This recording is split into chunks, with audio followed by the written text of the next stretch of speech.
Nous sommes l'armée du roi. Parfois, je me sens tout petit, mais je suis content d'appartenir à un roi si merveilleux.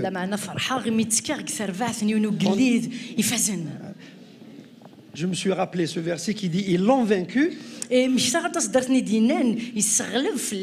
à cause du sang de l'agneau et de la parole de leur témoignage. Le sang de l'agneau parce qu'il a tout accompli sur la croix.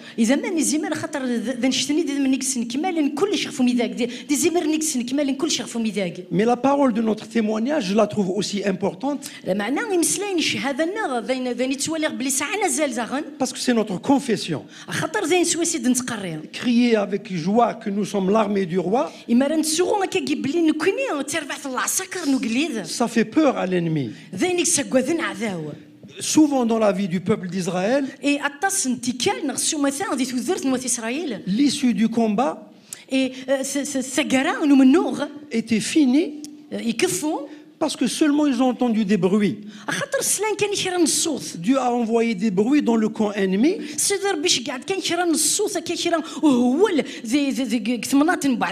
Et le peuple d'Israël n'avait rien à faire, si ce n'est de croire Dieu sur parole. Souvent Dieu a dit à son peuple, demain vous verrez.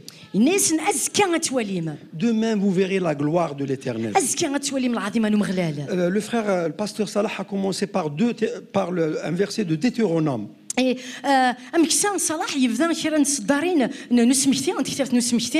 Vous savez que Deutéronome, c'est une répétition. C'est dans le mot latin, deuxième loi. Et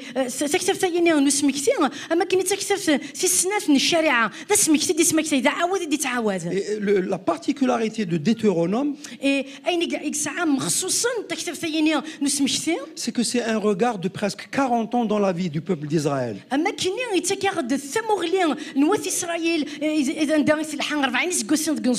Josué leur dit à partir du chapitre 6, 7, 8, faites attention. Ne vous enorgueillez pas. Parce que ce qui vous est arrivé, ce n'est pas à cause de vous. Faites attention, ne dites pas c'est à cause de nous. C'est à cause de la méchanceté des autres peuples. Et aussi à cause de la promesse que Dieu a faite. Au chapitre 7, il leur rappelle même leur rébellion. Il leur dit voilà ce que vous avez été capable de faire.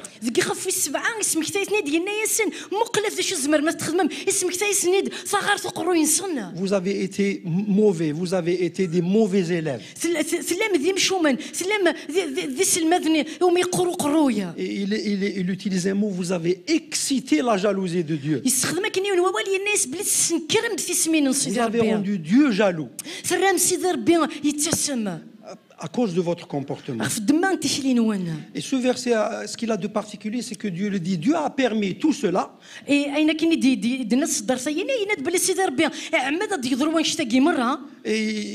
c'était juste pour savoir jusqu'où vous êtes capable d'y aller en lui faisant confiance ou pas.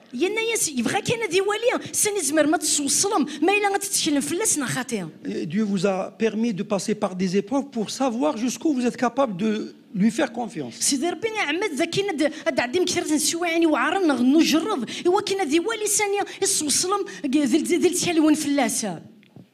Il y a quelques jours, j'ai été frappé, mais durement, par une parole dans le Nouveau Testament.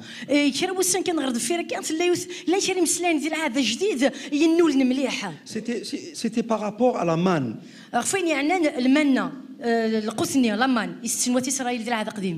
Rappelez-vous un peu avec moi, juste après la multiplication des pains,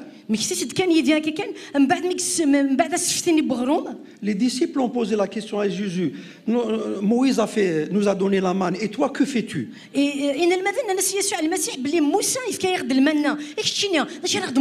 La veille, il venait de nourrir 5000 personnes. Ils ne considéraient même pas que c'était un miracle.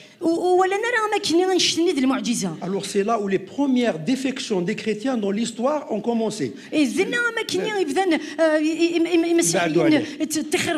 ne s'agissait pas seulement du peuple, il s'agissait des disciples. Si vous lisez dans Jean 6 et 7,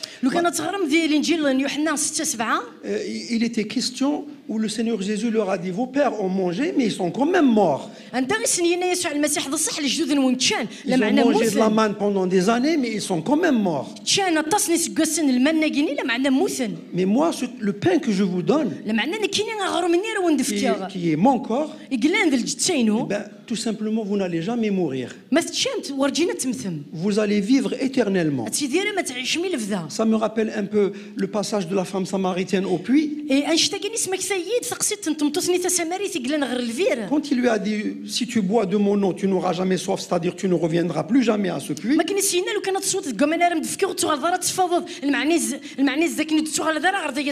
Elle a supplié: donne-moi de cette eau. Mais la réaction des disciples, elle était différente. Ils ont dit: oh, c'est des paroles très dures. Ces paroles sont très dures. Selon la chair, ils ne pouvaient pas comprendre ce que Dieu leur disait. Le Seigneur de gloire était en train de leur dire qu'il était le pain de vie descendu du ciel.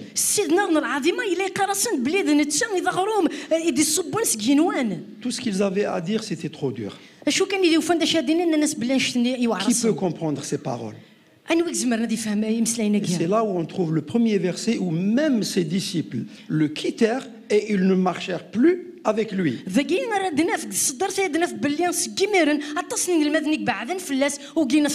C'était les premières défections. Pourtant, j'ai lu la Bible combien de fois, je trouvais que c'était... Oh, même ses disciples le quittèrent.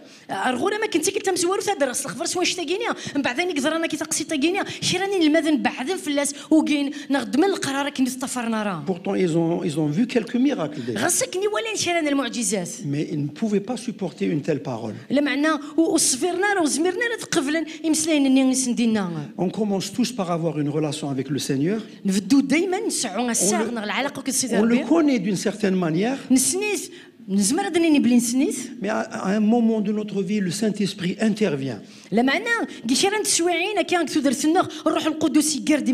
on ne le connaît plus de la même manière. On le connaît autrement. Un Seigneur de gloire. Un Seigneur 3 fois saint, comme nous l'avons chanté plusieurs fois. Et la relation que nous avons et que nous devons avoir avec lui, elle est sans commentaire basée sur la sainteté.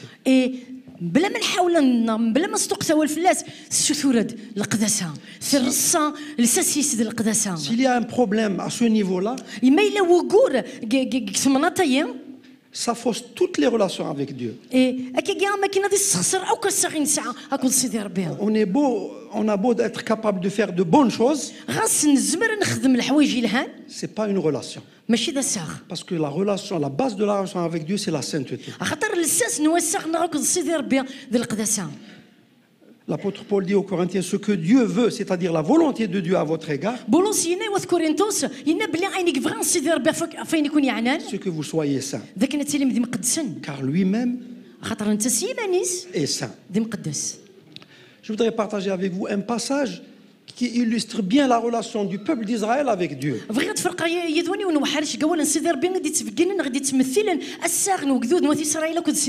À la veille de la rentrée dans la terre promise, ils viennent d'avoir la loi pour la deuxième fois. Ils viennent d'avoir le Deutéronome. Ils viennent de faire le bilan de leur relation avec Dieu. Dieu leur a rappelé leur infidélité. Dieu leur a rappelé son amour pour eux.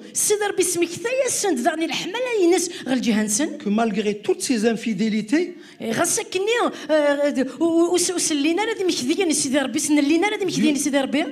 Dieu les aimait quand même. Dans Josué 7, ils sont à la frontière. Ils viennent juste de passer le Jourdain. Et chronologiquement, ils sont restés quelque temps. Certains se sont même installés. Et puis ils se sont réveillés que la terre promise n'était pas là, il fallait aller plus loin.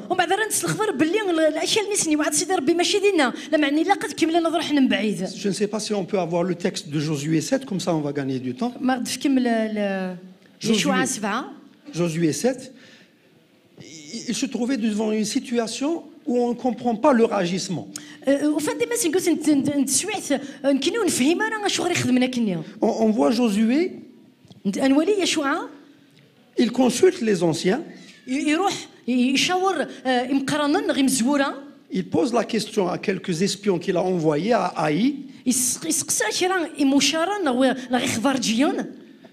Mais il n'y a aucune trace qu'il a consulté. Il n'y a pas de trace qu'il a consulté l'Éternel. Il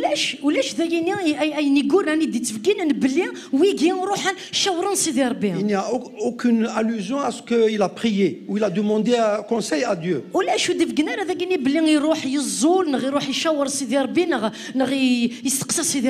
La veille, il venait de voir les murs de Jéricho tomber. Et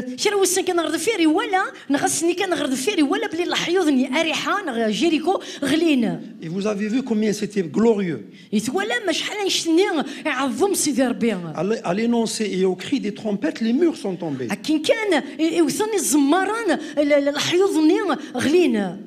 Et les voilà qui reviennent. Et ils disent dans les oreilles de Josué, c'est pas la peine. Ce n'est même pas la peine d'envoyer toute l'armée. 2000, 3000 suffiront. Nous allons venir vite à bout de Haï. C'est un petit peuple, un petit village. Combien dans notre vie de tous les jours, nous-mêmes, nous avons la même attitude. Quand nous pensons que le problème auquel nous faisons face, on peut le régler, eh ben on ne consulte pas Dieu. On se pose parfois même pas la question, est-ce qu'il faut aller devant le Seigneur pour prier, pour demander sa face?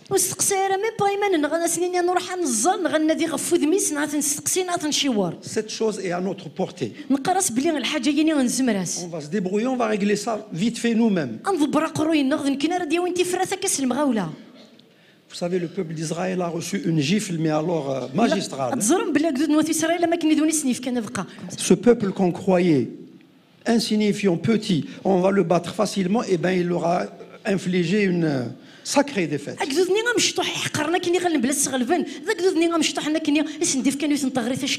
Et la symbolique, elle est très forte.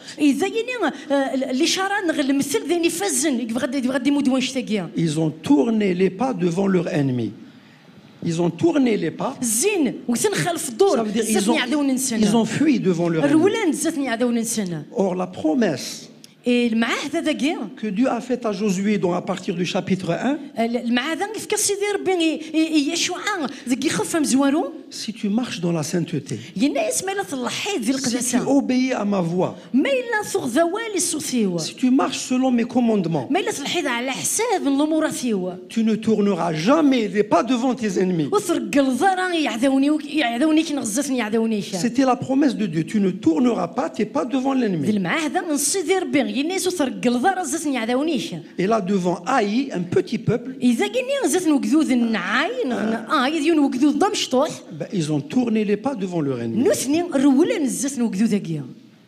Et là, Josué a fait ce qu'il fallait faire.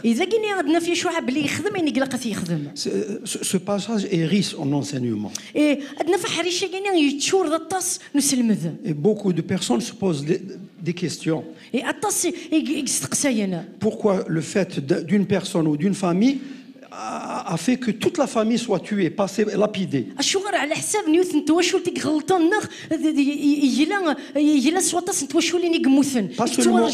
Pas seulement à Akan qui a volé, mais toute sa famille. Ils ont payé un prix fort.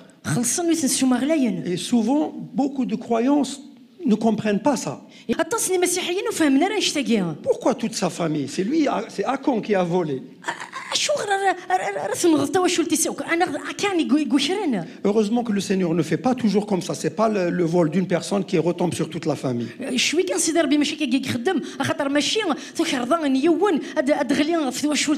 Nous avons dans, je pense, acte 5, l'histoire de Ananias et Saphira.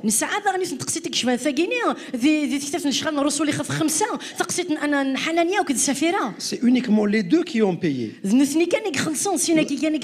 La femme parce qu'elle savait donc qu'elle était complice. Mais la parole de Dieu nous dit dans acte 5 une grande crainte s'est installée parmi tous les croyants.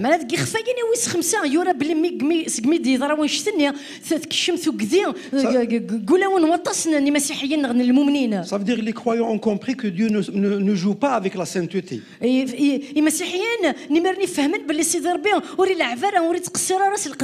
C'était au début de l'histoire de l'Église. Et le malheur dans tout ça, c'est que Dieu voulait donner une leçon et heureusement qu'il n'a pas fait ça plusieurs fois.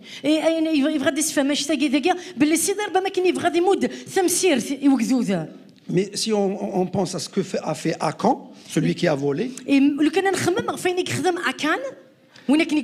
c'est que son acte a eu des conséquences graves.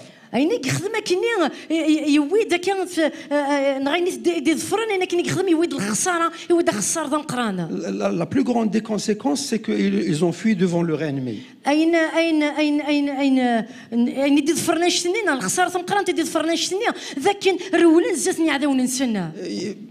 Les 27 ou je sais pas, la trentaine de morts, c'était insignifiant devant l'acte de tourner les pas devant l'ennemi.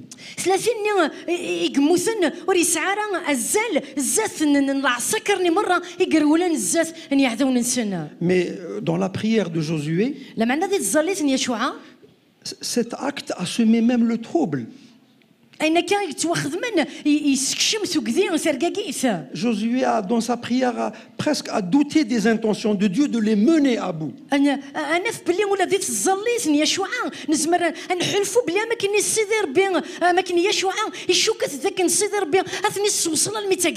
Pour un conducteur, il a dit à Dieu, pourquoi?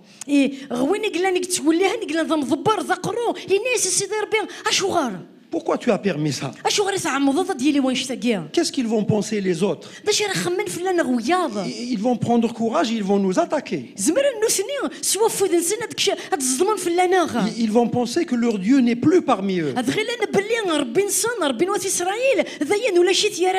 Et c'était vrai. Parce que quand le péché est entré dans le camp, le péché a fait que Dieu ne voulait plus marcher avec le peuple. Le peuple a perdu sa protection à cause du péché qui est entré au milieu d'eux. Mais quand Josué a fait les choses comme il fallait, la parole de Dieu nous dit Josué et les anciens, ils portaient le sac et la cendre, c'est-à-dire ils se sont vraiment humiliés devant Dieu.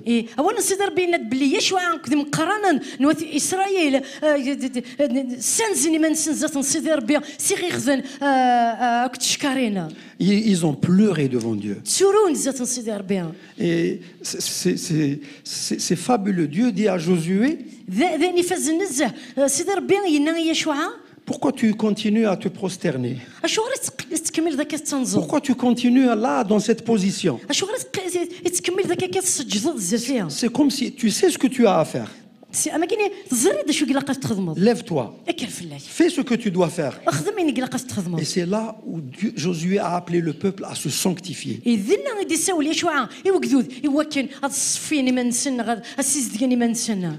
Dans l'Ancien Testament, c'est un rituel très lourd. Il devait vraiment passer par un rituel de purification et de sanctification. Il devait vraiment vraiment pas toucher à tout ce qui était malsain, les morts. S'il y avait quelque chose qui était impur, il devait s'en éloigner avant de s'adresser à l'Éternel.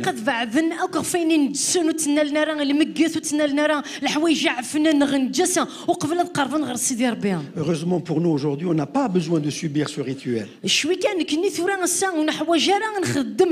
Mais nous avons besoin de faire comme Josué, venir au pied de Dieu, nous repentir, appeler le péché par son nom, appeler le péché péché, et demander à Dieu la grâce de ne pas le refaire. Demander à Dieu la grâce de ne pas retomber dans les mêmes travers. Et Dieu nous accueille à bras ouverts. Si nous sommes dans une position comme ça ce matin, s'il y a des choses que nous n'avons pas réglées, c'est un moment très favorable de venir maintenant devant le Seigneur et de lui demander pardon. Il n'y a pas de rituel. Ça a été réglé une fois pour toutes. Le Seigneur l'a réglé une fois pour toutes sur la croix. Le Seigneur a dit, si je vous ai aimé, si je vous ai pardonné, c'est une fois pour toutes. Si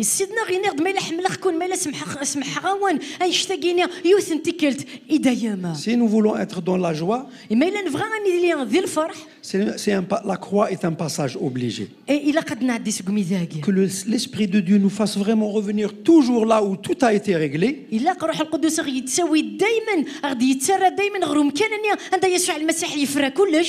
Pour repartir de nouveau avec lui. Josué et les anciens, ils ont dit à Dieu, que devons-nous faire maintenant? Le Seigneur a dit, et ils ont fait à la lettre tout ce que le Seigneur a dit.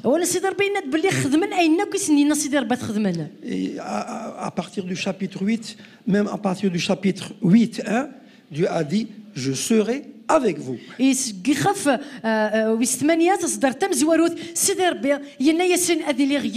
Je vous donnerai la victoire. Ils n'étaient pas encore sortis pour combattre. N'aie pas peur, ne te laisse pas effrayer, prends avec toi et vas-y. Mais je serai avec toi. Ce qui manquait la première fois, c'est que ce n'est pas 3 hommes qui sont partis, c'est 3000. Ils ont quand même perdu. Ils sont quand même revenus confus. Ils avaient la honte. Parce qu'ils ont, devant leur ennemi, ils ont tourné les rues. Dans cet épisode particulier de la prise de Haï, ça avait une petite ville. Dieu a permis qu'il n'y ait pas d'interdit. Dieu a sanctifié son peuple. C'est-à-dire qu'ils avaient réglé à la base leurs problèmes avec Dieu.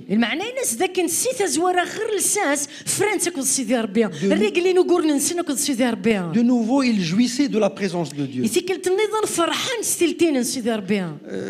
Dans le détail du récit, Josué et les anciens se prosternèrent devant l'arche de l'Éternel, là où Dieu est. Là, ça symbolisait la présence de Dieu.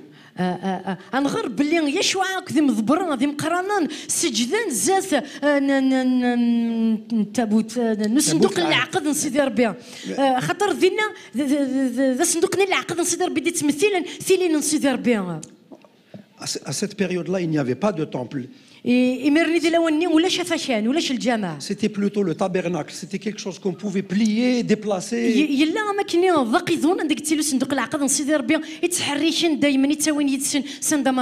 Mais même dans le tabernacle, il y avait des lieux où personne n'était admis.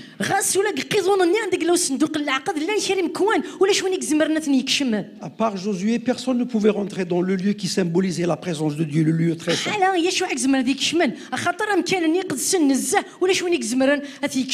Mais Dieu leur a fait comprendre qu'il était parmi eux.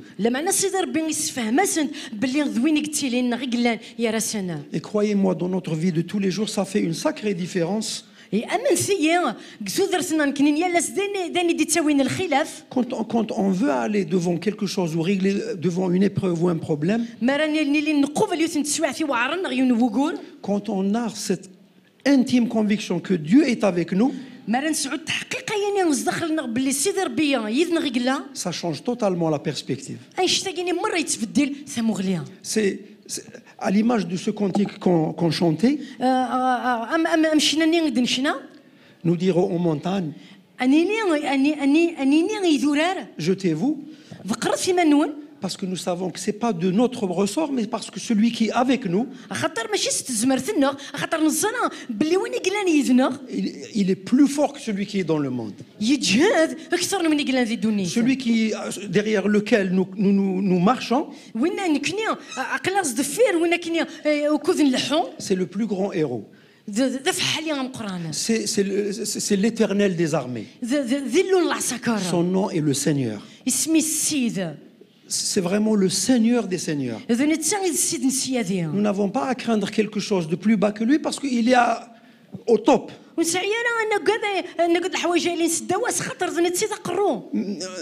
On le croit sur parole. Toute arme forgée contre nous, David disait, si une armée se levait contre moi,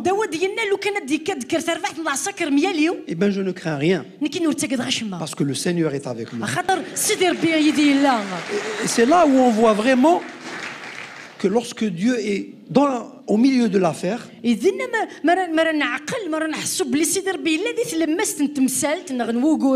il nous appartient à nous de ne pas le laisser en dehors. Si on fait nos calculs sans Dieu, nous nous en prendrons qu'à nous-mêmes. C'est-à-dire on s'en veut à nous-mêmes. C'est nous qui avons fait nos calculs sans Dieu. C'est ce qu'ils ont fait à leur première tentative vers Haï. Ils ont dit 3000 suffisent. Et c'était largement à leur portée, vraiment, humainement parlant. Il y a un autre passage où Dieu voulait vraiment que la gloire lui revienne à lui.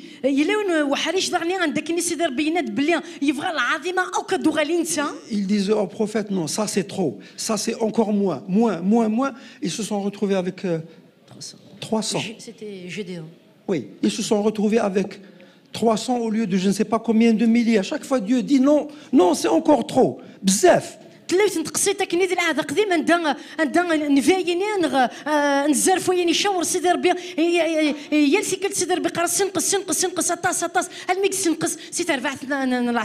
Si Gédéon avait eu la victoire avec 30 000, il serait tenté de croire que c'est lui et ses soldats qui ont eu.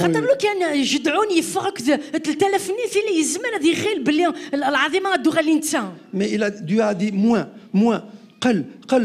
jusqu'à ce que c'est tout. Une si petite équipe va faire face à Dieu a dit oui, une si petite équipe. Mais je marcherai à votre tête. C'est ça qui a fait toute la différence. Et ils ont gagné. Le Seigneur veut la même chose pour nous aujourd'hui. J'allais dire, réfléchissez, pensez avec moi, chaque fois que Israël, pendant 40 ans où ils ont erré dans le désert, dans toutes les tentatives où Dieu a dit ôte le péché du milieu de toi,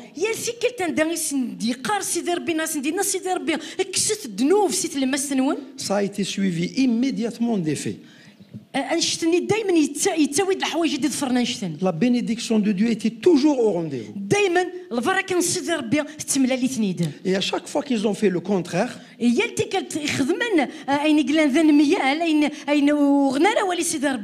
n'ont pas respecté le caractère saint de Dieu.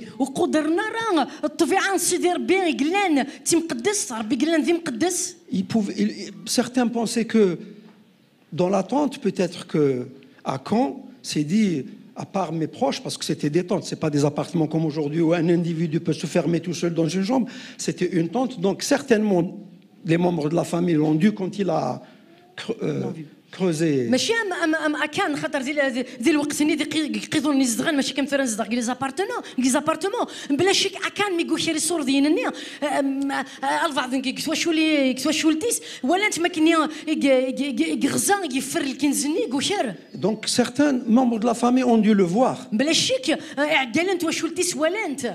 Ils ont juste fait semblant de ne rien voir ou de ne pas être au courant.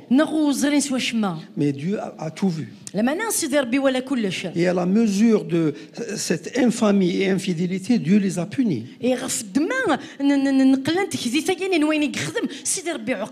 Ne pensons pas que Dieu ne voit pas. Dieu voit tout. David dit même si je prends les ailes de l'aurore et je vais jusqu'aux extrémités de la terre, tes yeux sont là et me voient. Tu vois tout. Et effectivement, le Seigneur voit tout. Et nous avons intérêt de partir de ce principe que Dieu voit tout.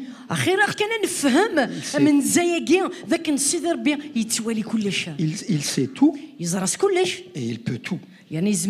À la même mesure qu'il peut tout voir, il peut aussi pardonner. Il peut relever. Il peut guérir. Il peut intervenir. C'est pas un Dieu qui ouvre seulement des fenêtres. Le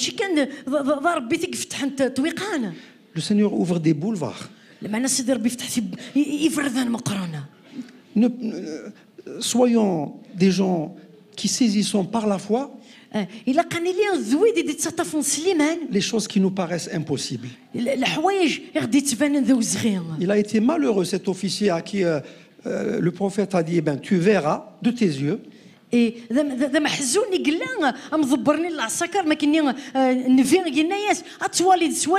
tu n'en mangeras pas. Quel malheur de voir, d'être si proche et de ne pas profiter. C'est le prix de l'incrédulité. C'est comme si cet officier disait au prophète eh bien ton Dieu il peut rien. Chaque fois dans notre vie, quand nous avons compris que nous sommes devant une impasse, c'est-à-dire que le secours ne peut venir ni du ciel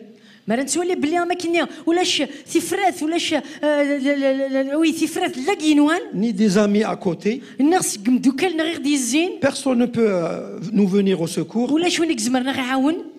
C'est là qu'on voit la gloire de Dieu. Le peuple avec Josué 3 jours avant, ils murmuraient contre Dieu parce qu'à un certain moment, ils se sont trouvés coincés. Derrière eux, ils entendaient les bruits des chars de Pharaon. Et devant eux, ils se sont trouvés devant la mer. Où fuir? C'est comme si cet officier venait leur dire eh ben, même si Dieu ouvrirait des fenêtres pour vous, vous allez mourir. La parole de Dieu nous dit qu'ils ont traversé à sec.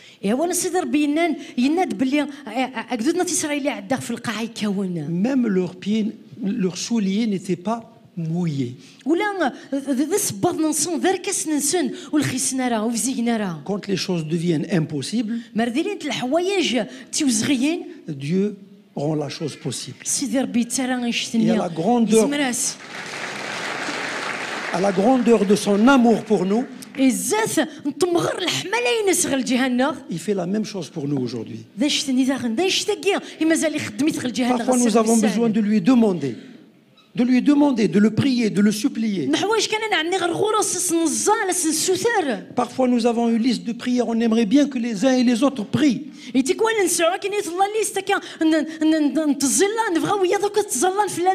Et parfois dans le silence et l'anonymat, le Seigneur au milieu de nous fait des grandes choses. Et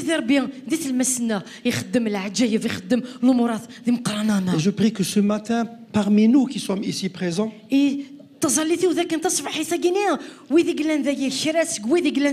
que nous ayons fait cette expérience. Le Seigneur nous fait grâce. Il nous guérit. Il nous relève. Il nous console. Il sait tout ce qui nous fait comme peine, comme douleur, comme... Il sait tout de nous. Et il agit. Notre Dieu est grand. Combien notre Dieu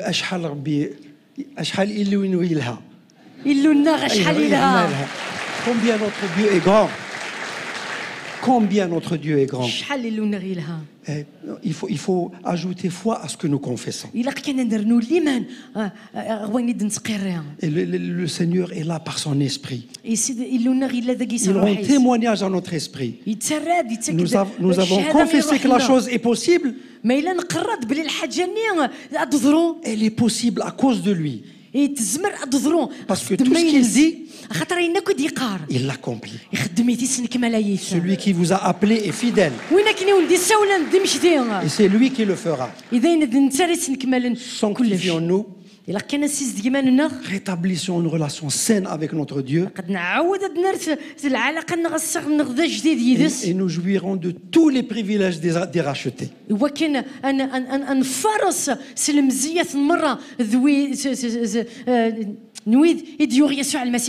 Seigneur vous aime. Le Seigneur vous chérit. Le Seigneur prend soin de vous. Et le Seigneur nous aime tous. Amen.